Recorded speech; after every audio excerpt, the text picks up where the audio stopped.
आपके जीवन से अज्ञान के अंधेरे को मिटाने लीजिए सुनिए मूल्यवान बातें। ओम शांति। आज का विषय है सकारात्मक विचार।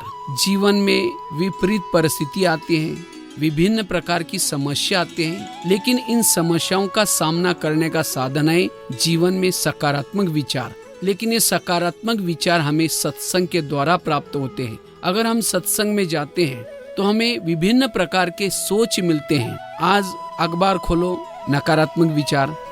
कई दूसरे के आस पड़ोस के पास जाओ, नकारात्मक विचार। हर परिस्थिति में, हर बातों में हमें नकारात्मक विचार मिलते हैं और यही वास्तव में जीवन में तनाव का कारण है। इसलिए कोई भी परिस्थिति का अगर सामना करना चाहते हैं, जीवन में सकारात्मक विचारों की जरूरत है। सकारात्मक विचारों को अपनाने के लिए जीवन में आने वाली हर विपरीत परिस्थितियों में पॉजिटिव सोचें।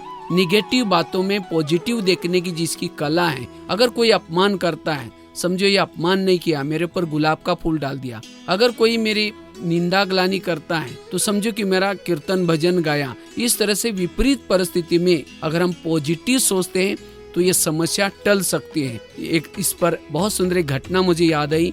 एक महाराष्ट्र में एक संत थे जिनका नाम था एकनाथ महाराज। एकनाथ महाराज एक बार गंगा में स्नान करने के लिए गए और जब स्नान करके वापिस आ रहे थे, एक व्यक्ति ने पान खा करके उनके ऊपर थूक दिया। उन्होंने कुछ नहीं बोला, वापिस गए, फिर स्नान किया। दोबारा उस व्यक्ति ने थूक दिया, कुछ नहीं बोले, फिर वापिस स्नान किया। तीसरी बार फिर आए थे तो भी फिर थूक दिया उस व्यक्ति ने, कुछ नहीं बोले। वापिस जाकर के एकनाथ महाराज फिर स्नान करके आए। वो व्यक्ति 7 बार पान खा करके थूक रहा था, लेकिन फिर भी एकनाथ महाराज उनको कुछ भी नहीं बोल रहे थे। लास्ट में जब आ रहे थे उनको लगा मैं तो थूक रहा हूँ, लेकिन ये कुछ नहीं बोल रहे हैं, ये जरूर कोई महान आत्मा होंगे, संत होंगे।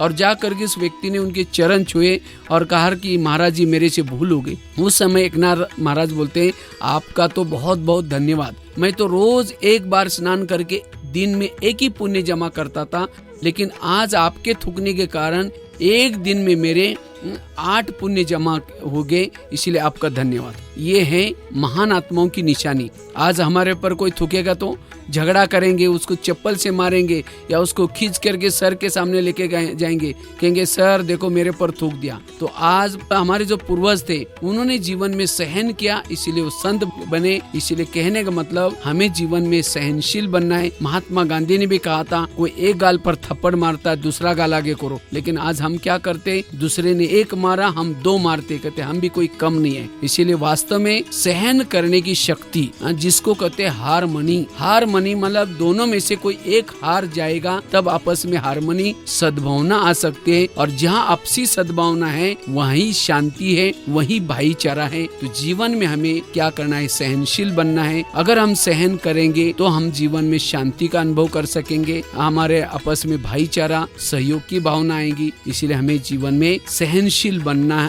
जरूरी है। धन्यवाद।